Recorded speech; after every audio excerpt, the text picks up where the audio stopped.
Bienvenidos a nuestros devocionales Cristo Proveerá en Familia. Gracias por estar conectados con nosotros el día de hoy. Esperamos que la palabra sea de bendición para tu vida.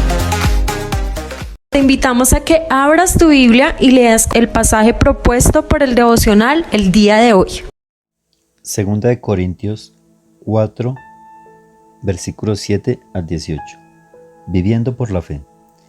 Pero tenemos este tesoro en vasos de barro, para que la excelencia del poder sea de Dios y no de nosotros, que estamos atribulados en todo, mas no angustiados, en apuros, mas no desesperados, perseguidos, mas no desamparados, derribados, pero no destruidos, llevando en el cuerpo siempre por todas partes la muerte de Jesús, para que también la vida de Jesús se manifieste en nuestros cuerpos.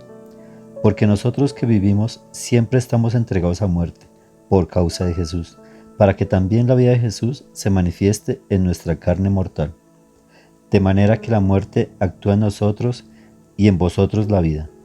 Pero teniendo el mismo espíritu de fe, conforme a lo que está escrito, creí, por lo cual hablé. Nosotros también creemos, por lo cual también hablamos, sabiendo que el que resucitó al Señor Jesús, a nosotros también nos resucitará con Jesús, y nos presentará juntamente con vosotros. Porque todas estas cosas padecemos por amor a vosotros, para que abundando la gracia por medio de muchos, la acción de gracias sobreabunde para gloria de Dios.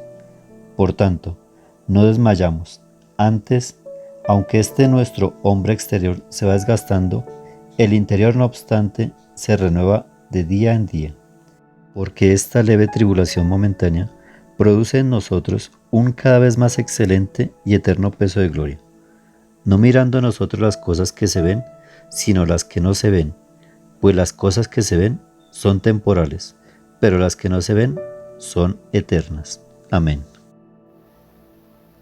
La segunda carta de los Corintios, capítulo 4, de los versos 7 al 18, nos hablan acerca de una vida de fe, una casa indestructible, porque tiene la presencia del Señor. Nosotros vamos a ver en este pasaje cómo vivimos por fe, cuáles son los principios de una vida de fe. Y lo primero que nosotros miramos en el versículo 7 es que Pablo nos habla acerca que nosotros tenemos un tesoro en vasijas de barro, un tesoro preciado en vasijas pobres, en vasijas débiles. Y esta es la paradoja de la palabra siempre.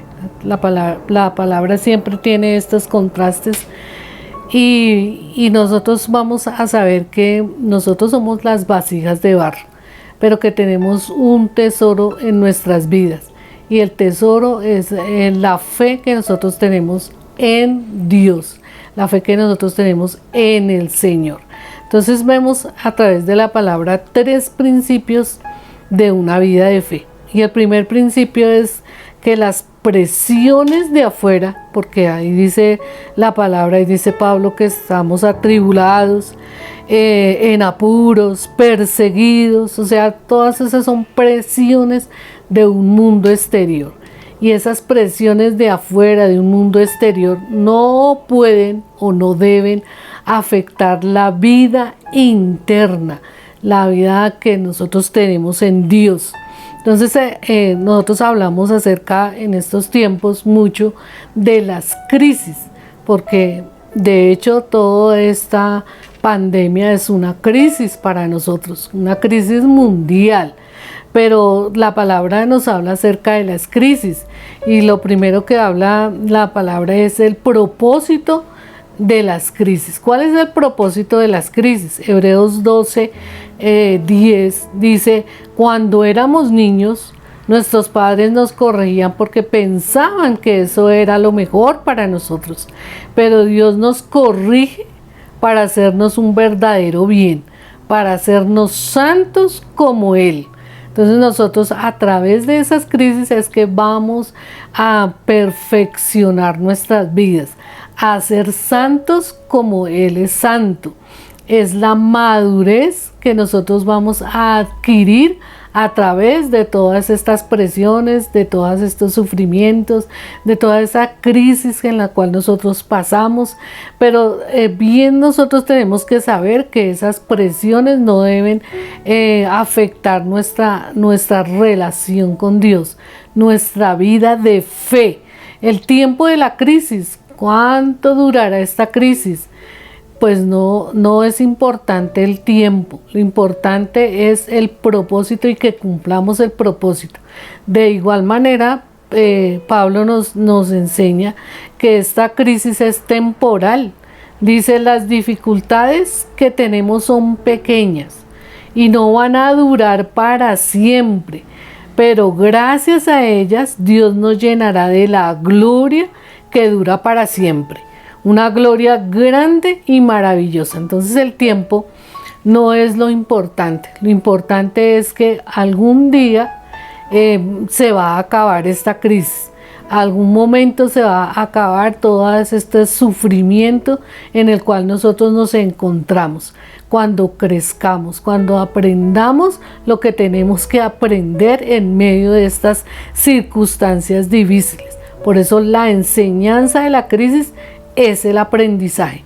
Nosotros tenemos que entender por medio de la palabra lo que dice ella. Es verdad que ninguna disciplina o ninguna de estas correctivos al presente parece ser causa de gozo. Pues en una crisis no podemos entender que nos vamos a gozar, pero dice que es de tristeza. Pero después de que ha pasado, después de que aprendemos, después que nosotros aceptemos esa enseñanza a través de la crisis, después da fruto apacible de justicia a los que por medio de ella han sido ejercitados.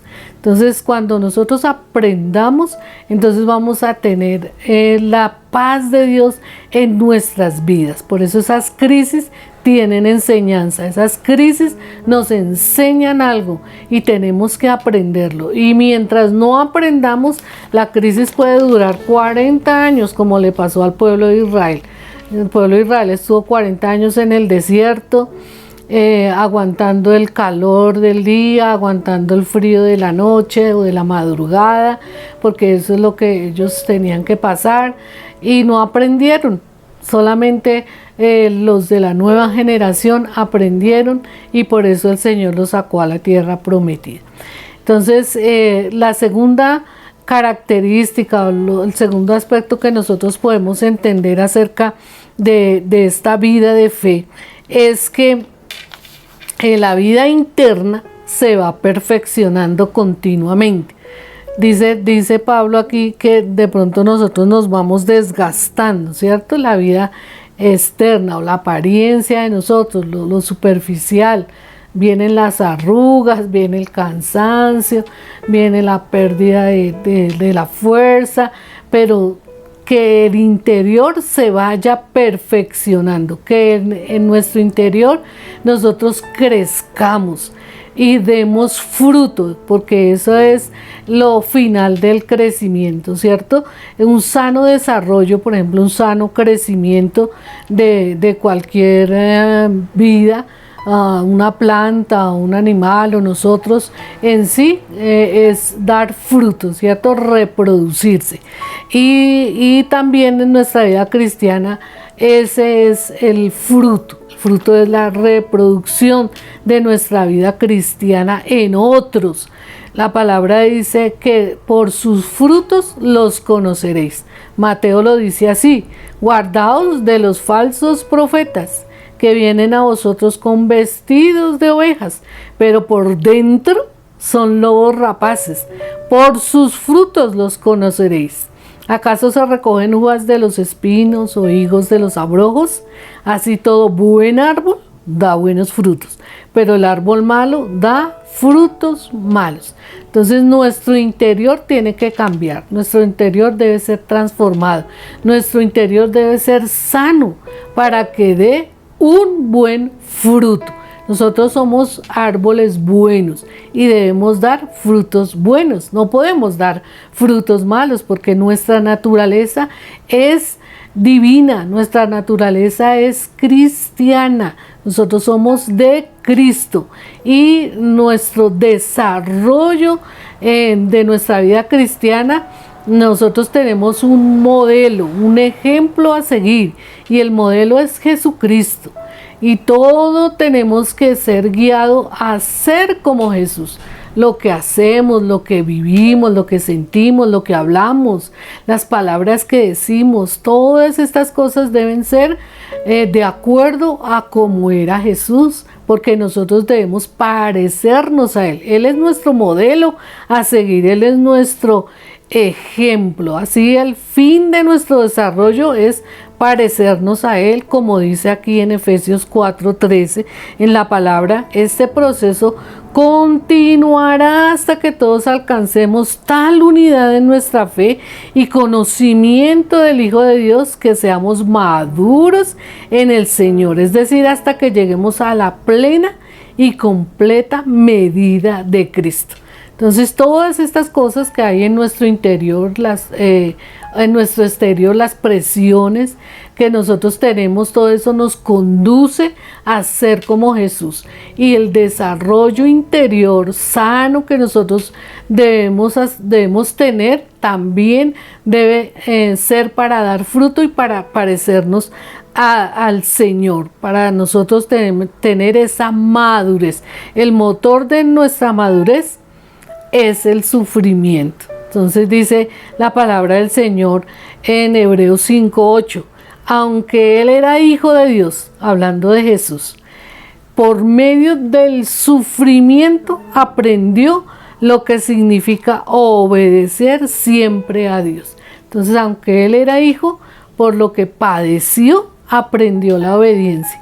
A veces nosotros no somos obedientes y tenemos que aprender la obediencia. ¿Y cómo la aprendemos? Pues por medio del sufrimiento. Me acuerdo de los padres que dan esas rejeras a sus hijos, el látigo, la varita, porque quieren que sus hijos sean obedientes, sean hombres de bien. Y entonces hay que utilizar ese tipo de castigo, ese tipo de corrección, porque dice que la varita no dañará al niño. Sí, la vara que se le da al niño que es rebelde, que es contradictor de las órdenes, para que sea un hombre de bien, para que sea obediente, pues hay que utilizar esa clase de castigo, esa clase de sufrimiento. Y como tercero de este pasaje, de los principios de la fe que nosotros vemos aquí, es que el objetivo de nuestra vida es eterno, no temporal. La muerte no es el fin de todo, porque nosotros sabemos que después de la muerte sigue la vida eterna. Y entonces nosotros, ¿cómo vamos a vivir esa vida eterna? ¿Dónde la vamos a vivir? Y eso sí lo tenemos que decidir en esta vida, lo que seremos en la vida eterna, si estaremos con Cristo o si estaremos lejos de Dios, lejos de la presencia del Señor. La fe con la que nosotros actuamos en este mundo, las decisiones en fe es la que nos dice lo que vamos a tener en lo eterno. Dice la palabra del Señor, Dios aceptó a nuestros antepasados porque ellos confiaron en Él. Nosotros debemos confiar en Jesús. Nosotros en la palabra vemos las promesas que hizo Jesús, que nos hizo a nosotros, porque Él dice, yo voy pues a preparar lugar para vosotros. Eso es el lugar que Él nos tiene preparado ya, y nosotros confiamos en esa palabra, que cuando vayamos a estar en el otro lado, nosotros vamos a estar en la presencia de Dios, en las moradas del Señor. La fe nos hace buscar lo mejor, no lo terrenal, sino lo divino. Dice Hebreos 11:13, y confesando, dice de esas personas que creyeron, de esas personas que recibieron las promesas de Dios, confesando que eran extranjeros y peregrinos sobre la tierra. Ellos no se aferraron a este mundo, a las riquezas de este mundo, a lo que el mundo ofrece. Ellos no se aferraron a eso, y ellos nos dan ejemplo a nosotros. Las promesas que Él nos da, de pronto no las vamos a alcanzar en este mundo, pero sí las vamos a alcanzar en el otro mundo, sea con Dios, con el Señor Jesús. Y dice que las promesas en Él vamos a alcanzarlas, porque Jesús las va a cumplir sus promesas. Por eso somos extranjeros y peregrinos en esta tierra, porque nosotros no nos aferramos a este mundo, a las promesas de este mundo, a las riquezas de este mundo, a lo que el mundo da. Nosotros estamos confiando en lo que Dios da, en lo eterno, en lo divino. La fe es confiar plenamente en la voluntad de Dios. Confiar en Dios es estar totalmente seguro que uno va a recibir lo que espera. Es estar convencido de que algo existe aun cuando no podamos verlo. El poder es de Dios, no es nuestro. Y dice la palabra que nosotros vivimos por fe cuando confiamos en la voluntad de Dios, cuando las presiones externas no afectan nuestra vida de fe, y cuando nosotros vamos perfeccionando ese interior en Cristo Jesús. Por eso dice el versículo: no mirando nosotros las cosas que no se ven, sino las cosas que se ven, sino las que no se ven. Pues las cosas que se ven son temporales, pero las que no se ven son eternas. Entonces, el llamado es a vivir en los principios de la fe. Y la fe es creerle a Dios, es creer que el Señor está con nosotros acá y que nos va a llevar hasta su presencia. Oremos. Dios y Padre Santo, gracias te damos por esta palabra, porque nos enseñas que estas crisis que vivimos hoy en día son temporales, que nos enseñan a vivir para ti, a confiar en ti, y que eso que tenemos hoy en día, que es tu palabra, nos llevará, Señor, a vivir contigo por la eternidad. Ayúdanos a tomar esa decisión por ti, Señor, a tomar decisiones correctas en este mundo para que nosotros podamos vivir una vida eterna contigo. Gracias, Señor. Amén y amén. Sé que Dios ha hablado a tu vida a través de la palabra. Ahora hay que dar un paso más, y es reconocer a Cristo en tu corazón. Repite conmigo esta oración. Señor Jesús, hoy confieso todos mis pecados, Señor. Me arrepiento de cada uno de ellos. Lávame con tu sangre preciosa y escribe mi nombre en el libro de la vida. Gracias te doy, Señor, por permitirme entrar a la familia de Dios. Y hoy también te damos la bienvenida a la Iglesia Comunidad Cristo Proveerá de las Asambleas de Dios, y decirte además que eres bienvenido a casa.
bienvenidos a nuestro canal de YouTube. Si quieren ver contenido sobre niños, hagan clic aquí.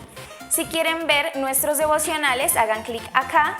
Si quieren ver la repetición de nuestros servicios online, pueden dar clic aquí y en el botón de suscribirse para que no se pierdan ninguno de nuestros videos. No olviden, esto es Cristo Proveerá en familia.